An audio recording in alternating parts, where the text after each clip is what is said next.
Hola, ¿qué tal? Muy buenos días a todos y a todos. El día de hoy en nuestra clase de Derecho Civil vamos a ver lo que es la responsabilidad civil. El primero de ellos es la obligación que surgen de los hechos ilícitos. En el Código Civil son expuestos en diversos capítulos y en títulos separados las reglas de los hechos ilícitos y de la responsabilidad civil extracontractual. Por ejemplo, en el capítulo 5 del título primero, vamos a ver de las obligaciones que nacen de los actos ilícitos.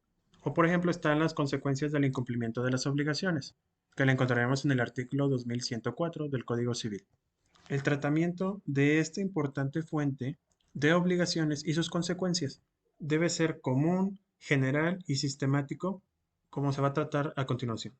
Como en cualquier análisis, debemos buscar las fuentes de esta obligación y lo vamos a encontrar en nuestro Código Civil en los artículos 1784 y 1899. En el primero de ellos señala que el que obra ilícitamente o contra las buenas costumbres cause daño a otro, está obligado a repararlo a menos que demuestre que el daño se produjo como consecuencia de culpa o negligencia inexcusable de la víctima. Por otro lado, dice el artículo 1899 que el que tuviera obligado a no hacer alguna cosa quedará sujeto a pago de daño o perjuicio en caso de contravención. Y si hubiere obra material, podrá existir el acreedor que sea destruida a costa del obligado. En el primer caso, la única forma en que no se pueda imponer algún tipo de responsabilidad civil es cuando existe una situación que, que se pueda demostrar y que no pueda ser eh, posible que no lo pudiera haber hecho. El ejemplo por excelencia es cuando ustedes van con su carro. eh, bueno, supongamos que van en el semáforo, eh, hay un alto, se para el auto de frente, después siguen ustedes y por algún error o por alguna equivocación de la otra persona, no logra frenarse, le pegan a ustedes y ustedes a su vez, por la inercia, le pegan al siguiente carro. En este caso, ustedes, pues sí, empujaron al otro carro y le chocaron y a lo mejor le dañaron su propiedad, bueno, al conductor, pero no podían hacer algo más porque ya venía la inercia del anterior conductor, el que venía detrás de ustedes, que choca con ustedes y provoca lo que le llamamos carambola. En lo que se refiere al otro artículo, también es muy sencillo. Hay algo que se conoce como servidumbre y es para aquellos terrenos que se encuentran sin salida, por decirlo de una manera, a un camino o a una carretera. Entonces lo que se hace es, se toma del terreno que se encuentra más próximo a la carretera o al camino que pueda desembocar ese terreno, bueno, el terreno que se encuentra, por decirlo de una manera, obstruido, se deja una vía, un terreno para que pueda caminar como que va a servir como de paso para lograr llegar a ese camino. Luego, entonces, a sabiendas de que esa es una servidumbre o la persona que forma parte de ese terreno, eh, a sabiendas de que se tiene que utilizar como servidumbre, lo que hace es construir una barda o bien obstruye esa servidumbre porque esta persona podría decirse que es el dueño y según esto tendría la oportunidad de realizarlo. La verdad es que no es así. Si llegara a pasar esto, lo que va a tener que hacer esa persona con esa servidumbre es destruir ya sea el muro o lo que haya construido que impida la utilización de esa servidumbre.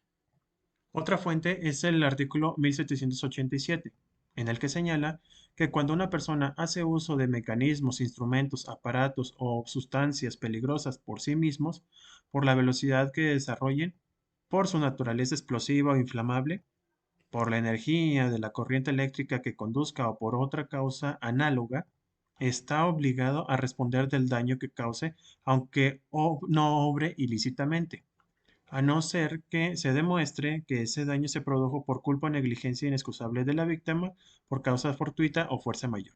Eso ha pasado mucho, sobre todo en Navidad. No sé si se han fijado que utilizan este, globos de Cantoya o hay algunas personas que utilizan cohetes que por sí mismo implicaría un hecho ilícito o ilegal incluso. Entonces lo que hacen es, por ejemplo, el globo de Cantoya, le prenden fuego, se eleva, pero ya no sabemos dónde cayó.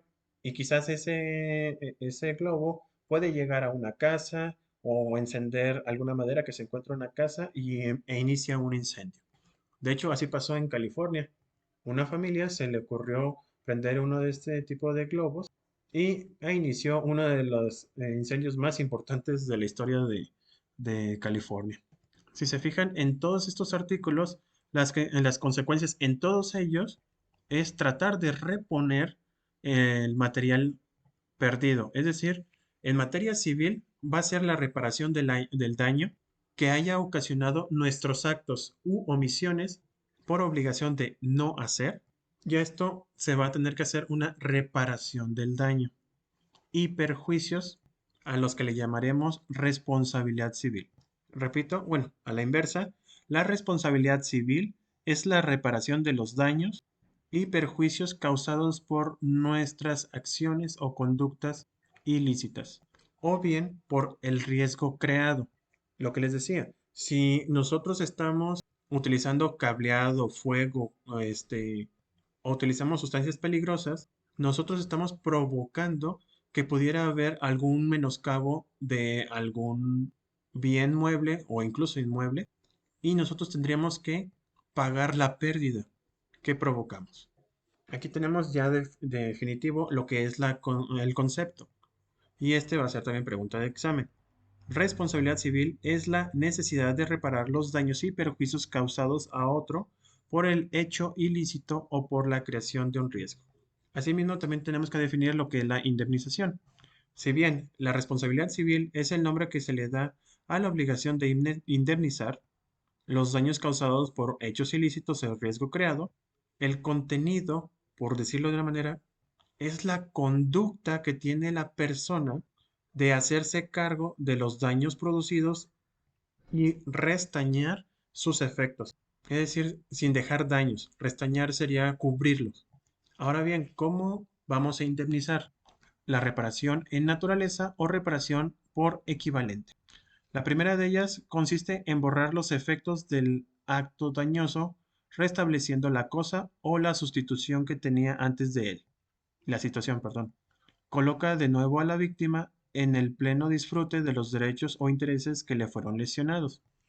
Lo que decía también del automóvil, chocan, pues queda con algunos daños el vehículo y lo que se hace es resanarlo, bueno, en algunas ocasiones se sustituye, pero generalmente lo que se hace es de que si se abolló una parte de la puerta, lo que se hace es eh, ya sea restituirla o acomodarla de tal manera de que quede bien, como si no hubiera pasado ningún daño.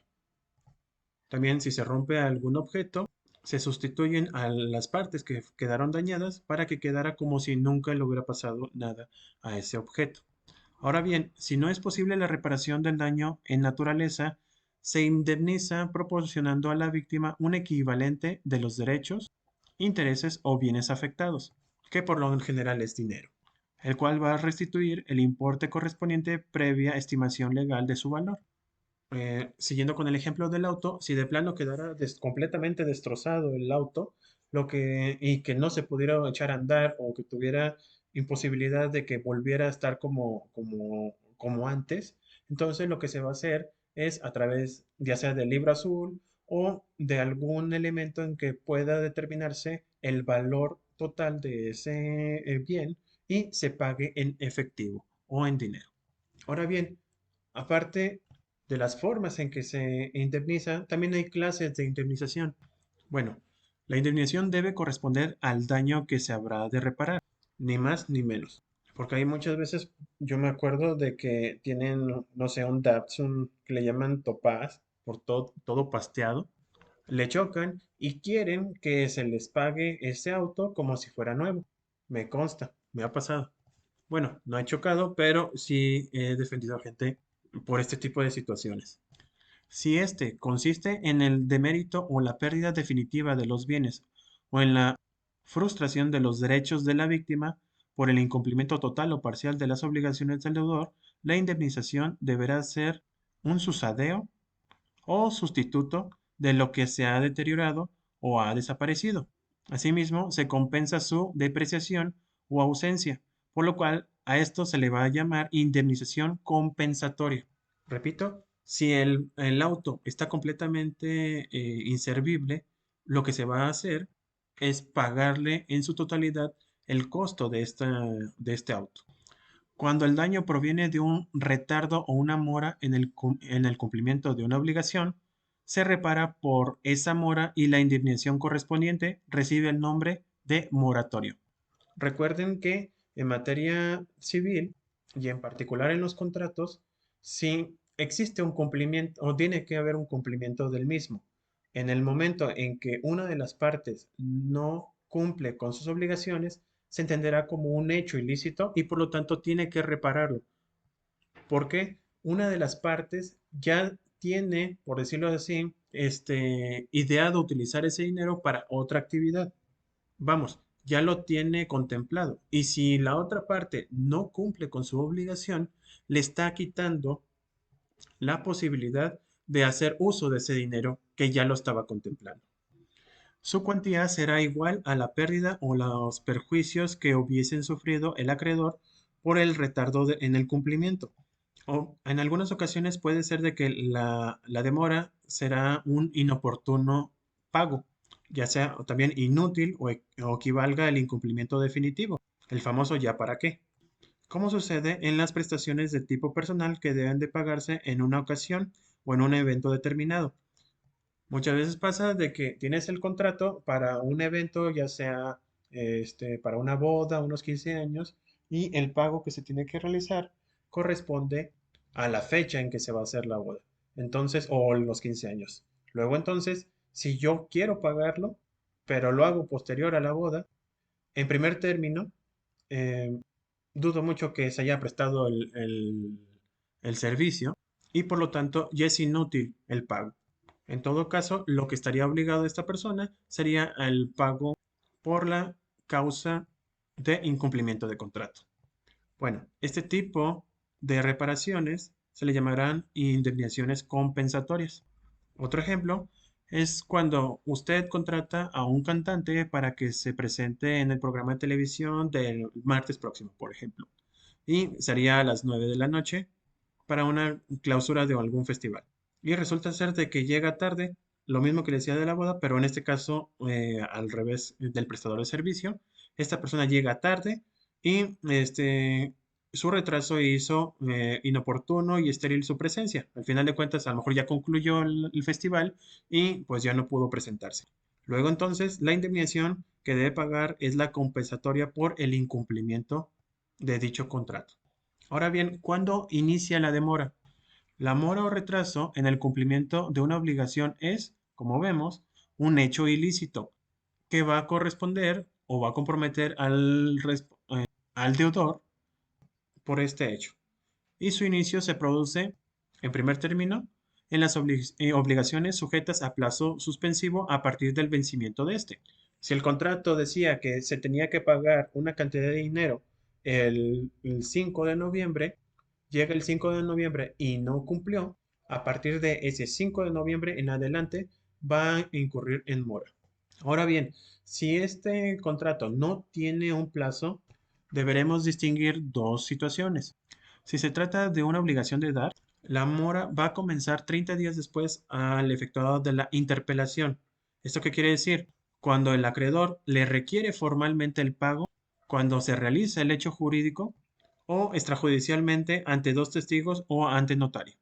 Luego entonces, una vez que está el incumplimiento, vamos, va a llegar a un momento en donde por lógica o por la naturaleza de la obra,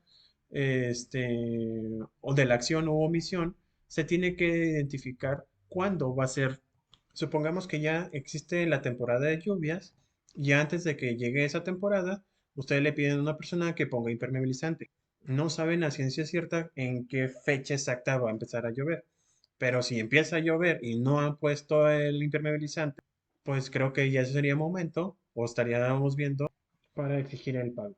Y la otra sería cuando se trata, perdón, era al revés. El que le estaba dando como ejemplo correspondía a la obligación de hacer. Y este implica también el que preste ese servicio. El primero es el clásico de que te pide prestado a algún amigo, a alguna persona, en una servilleta o en un papel, escribe que te debe, pero no ponen fecha o no ponen cumplimiento, pero sí tiene la firma y tiene los elementos para que cumpla con su obligación. Aquí también el deudor, digo, el acreedor tiene que dar un tiempo razonable para el cumplimiento. Digo, si se pasa ya de un año, o si son dos, ya sería exagerado. Si es así, ustedes pueden ir con testigos o con un notario, aunque les va a costar más el notario, pero hacen la exigencia del pago y a partir de ahí, con los testigos, se hace como una especie de acta circunstanciada. La verdad es que si es una persona, bueno, si son antes de testigos, nomás hacen un escrito de que fueron estas personas, presentan su credencial para votar, incluso pueden tomar fotografías y las agregan a su escrito y señalan que a partir de, no sé, el 23 de octubre se solicitó o se exigió el pago. Si esta persona no lo hace, tiene 30 días, perdón, para entregarlo. De lo contrario, a partir del día 31 va a comenzar la mora de esta persona. Ahora bien, la cuantía de la de indemnización. El monto y el alcance de la indemnización depende muchísimo de la especie de daño que se deba resarcir. No es lo mismo reparar una bicicleta que destruiste a reparar el Lamborghini, Huracán, Diablo, qué sé yo. La proporción es muy grande. En este caso se va a estudiar o se va a analizar los daños económicos. Aquí, la pérdida o menoscabos sufridos en el patrimonio se indemnizan en su integridad reparándolos totalmente. Repito, no es lo mismo indemnizar por una bicicleta que enjaretarse el pago de 3 millones de pesos, ya que así lo señala nuestro propio código, donde dice que sin excepciones va a hacerse la reparación completa, restableciendo la situación anterior al daño o mediante el pago en dinero en su valor. Asimismo, vamos a encontrarnos con los daños en la integridad física de las personas. Paradójicamente, los daños que sufren las personas en su integridad corporal no son objeto de una justa y proporcionada reparación. Por ejemplo, los consistentes en la pérdida de miembros, órganos, algunas de las funciones sensoriales o de la vida, se va a indemnizar mediante sumas de dinero muy exiguas, previa valoración cuya base legal es una tabla de incapacidades en donde, para colmo de nuestros males, ni siquiera se encuentra en el Código Civil. Aquí lo vamos a encontrar en la Ley Federal del Trabajo, que tiene por finalidad estimar los daños por accidentes laborales. ¿Esto qué quiere decir? No es lo mismo, y va a sonar muy feo, pero así es, que el accidente del daño, bueno, el daño causado corresponda a las manos de un cantante, por ejemplo, a un cirujano. Vamos, sus herramientas del cirujano van a corresponder precisamente las manos. Y si hubiera algún accidente en donde una persona es culpable, eh, tendría que repararle las manos o bien si se tuvieran que amputar, lo equivalente. Y aquí es donde viene lo desigual, porque pudiese también el cantante perder los brazos, pero sus herramientas para vivir no corresponden a las mismas, sino tendrían que ser las cuerdas vocales y viceversa. Si un abogado, un cirujano tuviera la pérdida de su voz por alguna situación comentada, por algún accidente, no se le va a pagar lo mismo que al propio cantante. Asimismo, y ustedes no sé si les ha tocado, pero no es lo mismo la vida de una persona eh, correspondiente a 15 años que a 30 años que a 50 años. Todo esto se tiene que analizar y La única base que tenemos es las equivalencias que se señalan en la Ley General del Trabajo. Ahí sí dice si la pérdida del pulgar derecho, que el izquierdo, que el dedo meñique. En fin, existe un tabulador en donde se puede determinar cuánto cuesta, por decirlo de una manera muy cruda, cuánto cuesta cada una de las partes del cuerpo humano. Esto ya lo vimos someramente. Los daños morales corresponden originariamente a la indemnización de las lesiones espirituales o daños morales que tenía un tope máximo de la tercera parte del valor de los daños económicos causados. Y ella cuando el juez consentía en acordar su reparación.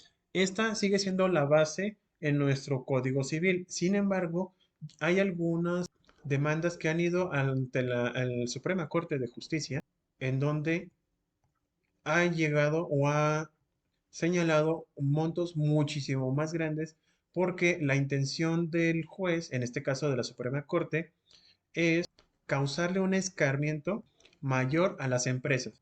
¿Esto por qué? Supongamos un hotel que ya pasó, que por la negligencia de alguno de sus trabajadores o incluso de las propias políticas del hotel, provocan la muerte de una persona. Y estamos hablando de una cadena internacional en donde anualmente llegan a ganar, ¿qué serán? ¿Unos 1.000 millones de dólares? Diría, estoy dando unas cifras. Pues bueno, el hecho de que este tipo de hoteles, por esa mala política o esa mala praxis, provocan la muerte de una persona, el escarmiento va a situarse en que si el costo final para esta persona van a ser 500.000 pesos, a una empresa que factura los 1.000 millones de dólares, pues no va a hacer nada. Y lo único que va a hacer, o en todo caso, es pagar la multa y se acabó. ¿Qué serán? Otros 700.000 pesos. Y esta persona o este hotel, en este caso, pues va a seguir o va a continuar con este tipo de políticas. Luego entonces, los daños morales también implican una especie de escarmiento. Por lo tanto, y así pasó en la Suprema Corte, le ordenaron a pagar no solamente los daños económicos, en este caso por la pérdida del muchacho, que era un joven, creo que era de 12 años, sino que el daño moral no correspondió exactamente a lo que se había pagado económicamente por la muerte del joven, sino que la Suprema Corte hizo un estudio que el hecho de que haya sido la muerte de un hijo, el trauma sería permanente para los padres, por lo que le aplicó una multa, bueno, en este caso, un daños morales por más de 40 millones de pesos. Si se fijan, por decirlo de una manera, 500.000 pesos a 40 millones de pesos, ya como que voltea a ver esta persona, o en este caso la empresa, porque es un escarmiento bastante fuerte en el que no voy a volver a utilizar este tipo de políticas. Muy bien. Después tenemos lo que es la responsabilidad por hechos propios. Es decir, nosotros somos responsables de nuestras propias actitudes, nuestras propias acciones y debemos de responder ante ellas. En este caso, el que obrando ilícitamente o en contra de las buenas costumbres cause daño a otro, esta obligación está obligado a repararlo. Así lo dice el artículo 1910. Repito, cada uno es responsable de sus actos, o lo que es lo mismo, el que le hace la paga. El Código Civil llega a tal punto de incluso responsabilizar a los mismos incapaces que causan daño, imponiéndoles el pago de la reparación cuando la indemnización no pudiera obtenerse de los adultos que los tienen a su cuidado. La responsabilidad civil es impuesta aún a los inimputables y a los incapaces, como ya dijimos, lo cual no ocurre hasta cierto límite con la responsabilidad penal. En la responsabilidad penal, ahí sí tiene un tope. Menores de 12 años o aquellos que tienen una incapacidad mental no pueden ser sancionados. Aquí sí. Por otra parte, nos encontramos con la responsabilidad por hechos ajenos. Asimismo, muchas personas tienen incluso la obligación de responder a terceros por causas que ni siquiera han realizado. No sonaría muy razonable a primera vista, pero en este caso, o de acuerdo al Código Civil, tenemos dos órdenes diversas. La primera de ellas es la indemnización de daños causados por menores de edad u otros incapacitados y por las conductas de empleados o representantes.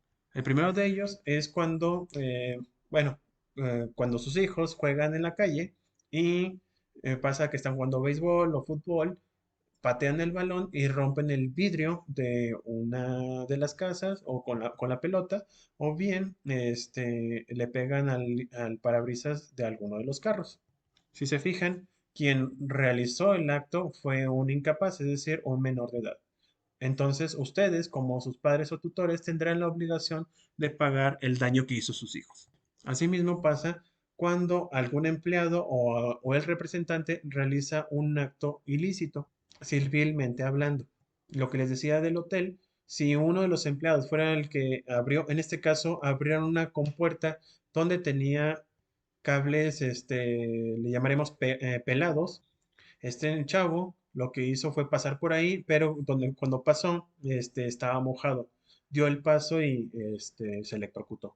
Luego entonces, en teoría, el que provocó la situación fue el empleado al dejar abierta la compuerta. Pero las políticas de aquel hotel no obligaban al empleado a cerrar la compuerta. Aparte que no habían reparado, en ese caso, los cables.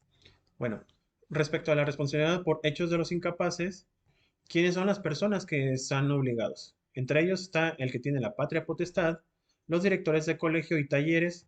Ojo, si sus hijos se encuentran en algún colegio o una escuela, quien es responsable de lo actuado en ese colegio es el director. Claro ejemplo está la directora de Retsamen. ¿Se acuerdan en el terremoto del 17?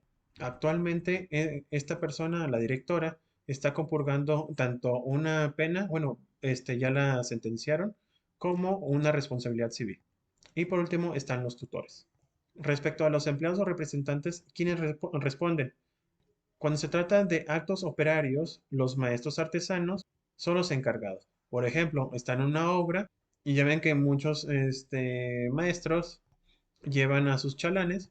Bueno, el maestro albañil es el encargado de ser responsable, porque ustedes contrataron al maestro, no a sus chalanes. Cuando se trata de obreros o dependientes, van a ser los patrones y dueños de los establecimientos mercantiles. Si en el restaurante a alguien se le cae un plato y se le rompe enfrente de una persona y ésta sale lastimada, el responsable va a ser el dueño o el patrón. En cuanto a los sirvientes, los jefes de casa o los dueños de los hoteles o casas de hospedaje donde trabajen. En cuanto a los representantes de las sociedades, las personas morales como tal. Y cuando se trate de funcionarios públicos, quien va a indemnizar es el Estado. Claro, todos ellos, quienes va a pagar civilmente va a ser sus patrones, los dueños o el propio Estado de pagar esas indemnizaciones. Posteriormente, aquellas personas van a poder ir en contra de los empleados y representantes por lo que realizaron, ya sea el despido, que en este caso sería justificado, o cuando se trata de materia de funcionarios públicos, hay una ley en la cual le permite al Estado cobrarle al funcionario público e inhabilitarlo para realizar de nueva cuenta sus funciones públicas. También puede haber una responsabilidad por obra de las cosas. Si el daño fue causado por cosas de nuestra propiedad, la reparación será a nuestro cargo. Sea que haya sido por obra de un animal, dejamos abierta la puerta, sale el perro y resulta ser de que el perro pues es de esos grandes que tienen mordida muy fuerte y por desgracia destruye algún carro, bueno, parte de un carro, no todo, o incluso lesiona a una persona. En este caso, el dueño es responsable de los daños, en este caso la responsabilidad civil. También puede ser derivado de la ruina de un edificio. Supongamos que alguien es dueño de un edificio que no le ha dado mantenimiento y por alguna situación ese edificio se cae o se derrumba y el cascajo hace que se rompan vidrios o dañe la infraestructura de algunas casas. En este caso también sería responsabilidad del dueño. También debido a objetos caídos de una casa. Y también le llaman u otras cosas varias. El chiste es de que cualquier objeto que sea propiedad de una persona y éste provoque por sí misma daño a otra persona, entonces el dueño tendrá la obligación de pagar.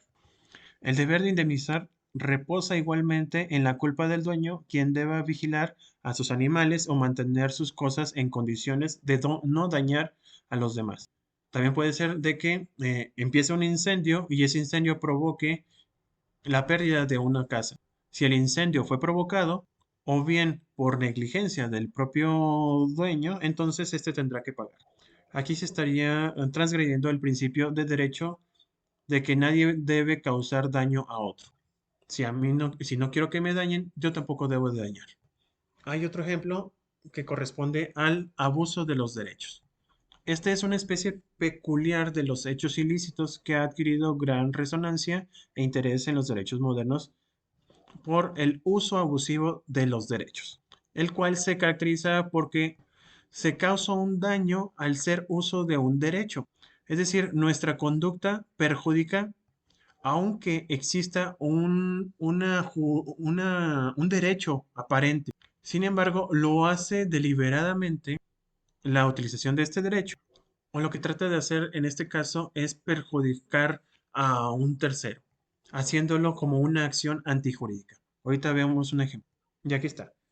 Por ejemplo, bueno, verbigracia, el derecho a mí me concede la facultad de realizar construcciones. Si yo tengo los permisos y yo tengo un terreno, pues yo puedo construir. E incluso lo voy a hacer con materiales adquiridos, con recursos propios. Y en este caso, a subir mi barda. Si se fijan, el orden jurídico me protege y legitima mi acción. Yo lo puedo hacer, yo si obtengo los permisos, lo puedo realizar. Sin embargo, si el único propósito que es hacerlo es para perjudicar a mi vecino, porque un día me cayó mal por X o Y circunstancia, pues lo que quiero hacer es subir la barda para cubrir sus ventanas y así evitar el acceso a su luz. Si se fijan, no estoy actuando bajo una facultad, sino estoy actuando de manera ilícita porque el principio es no dañar a los demás. Lo que estoy haciendo es ejerciendo un derecho pero disfrazado para perjudicar a mi vecino. Y eso no se debe hacer. Aquí el único punto es que se tiene que demostrar. Si se demuestra que lo hice en perjuicio de mi vecino, entonces estoy obligado incluso a quitar la barda y permitirle el acceso a la luz. Repito, sí es muy complicado porque estaríamos hablando incluso como una especie de complot en donde el otro tiene que suponer que se realizó eso en perjuicio de su persona. Y ya para finalizar está la responsabilidad por hechos ilícitos penales. Bueno, como primera premisa, podemos decir que los actos u omisiones sancionados por las leyes penales, llamados delitos, se castigan con penas diversas adecuadas a la gravedad de los hechos tipificados en la norma. Ustedes ven el Código Penal y ahí me van a decir, homicidio, la privación de la vida de un ser humano por cualquier modo. Y se le castigará o se le dará una pena de entre 10 a 50 años por privación de la libertad. Si se fijan, ahí hay un castigo penal. Pues bien, algunos de estos ilícitos producen efectos lesivos sobre bienes materiales o espirituales que también ameritan reparación.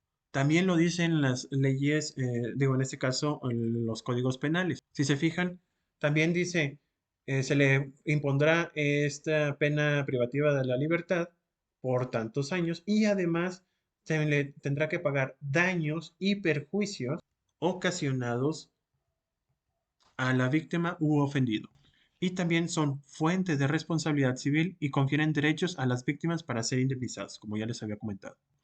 Además de decretar e imponer el castigo al que se ha cometido un delito, los jueces de la materia juzgan y sancionan la responsabilidad emergente de los hechos ilícitos penales y condenan al resarcimiento de los daños como parte de la pena pública impuesta al delincuente. La reclamación de la reparación de los daños, en su caso, está a manos del fiscal competente, pero puede ser intentada también por la víctima ante el tribunal represivo en incidente especial para la reparación de, bueno, la responsabilidad civil. Y aquí, si se fijan, existen varios tipos de castigo. Está la responsabilidad penal, la responsabilidad civil. son por separado. No se está castigando dos veces por el mismo delito, sino la naturaleza de su sanción es distinta y por lo tanto se permite a través de la Constitución hacer este tipo de reparaciones. En la primera se cumple un castigo social que es no te permito estar en la sociedad por haber incurrido en este delito y por otro lado se le da una responsabilidad de pago de los daños causados por su acto o hecho ilícito. Puede ser la pérdida, lo como ya habíamos hablado, en la pérdida de un bien inmueble, bueno, por decirlo así, una casa, destrucción de una casa, de un bien mueble o incluso lesiones y la pérdida de la vida para el caso de los ofendidos. Pero ¿cuál es el alcance de esta indemnización? El artículo 42 del Código Penal dispone la reparación de los daños económicos que sufre la víctima del delito, imponiéndole al causante el restablecimiento de las cosas en su estado primigenio antes del delito. Es decir, si se robaron un auto y lo utilizaron y lo vendieron en partes, pues lo que va a tener que hacer el delincuente, porque ya fue juzgado y ya se determinó que se condenó por el delito, lo que va a hacer es reparar el costo de ese auto, haciendo, no sé, bueno, utilizando ya sea su patrimonio o bien se puede hacer a través de la prestación de un servicio adentro de el centro de rehabilitación. Y también se da lo que conocemos como daño moral, sufrido por la víctima o la persona con derecho a la reparación. Aquí también es muy subjetivo porque en muchas ocasiones, a diferencia de lo que les decía del hotel, la persona puede tener o no puede tener suficientes recursos para hacer la reparación de daños morales. Y por consiguiente, siempre tiene que haber una ponderación por parte del juez para exigirle el pago. Puede ser incluso toda la totalidad del patrimonio de esta persona, si esta fue, bueno, el delito fue lo suficientemente grave como para solicitar este tipo de pagos. O repito, hacer la prestación de un servicio dentro del centro de rehabilitación, de readaptación, mejor dicho. Bueno, hasta aquí va a ser nuestra clase del día de hoy. Muchísimas gracias por su atención.